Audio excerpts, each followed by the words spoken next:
మేము ఉన్నాం, కాల్పులు అయ్యాయి. దాని తర్వాత మమ్మల్ని అందరినీ జైల్లో పెట్టిన తర్వాత ఒక ఒప్పందం చేసుకున్నారు. అప్పుడు చనిపోయిన చోడుపిల్ల నూకరాజు కుటుంబానికి గంగవరం పోర్టులో ఉద్యోగం ఇస్తున్నామని చెప్పని బ్రహ్మాండంగా ప్రకటన చేసుకొని మంత్రి గారు, ఆనాడు ఉన్నటువంటి మంత్రి గారు అపాయింట్మెంట్ లేఖ కూడా ఇచ్చారు, కొనతాల రామకృష్ణ గారు.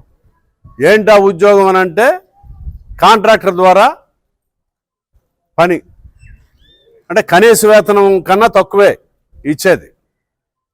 అంటే ప్రాణం కోల్పోయినటువంటి కుటుంబానికి ప్రభుత్వం చేసినటువంటి మేలు ఏ విధంగా ఉందో అర్థం చేసుకోవాలి. సరే, గతంలో మాకు చేరినప్పటి నుంచి వేతనాల్లో ఏమీ తేడా లేదు. తర్వాత లోపల మేము పనిచేస్తున్నప్పుడు చాలా వేధింపులు ఉన్నాయి. ఆఖరికి పాస్కి వెళ్తే కూడా పోలీసులు తీసుకొచ్చి అరెస్ట్ చేయించి ఫైన్లు వేయడం ఎక్కడా లేదు. ఇప్పుడు దాకా దేశంలో నాకు తెలిసి ఏ పరిశ్రమలో ఈ రకమైనటువంటి వేధింపులు జరగల.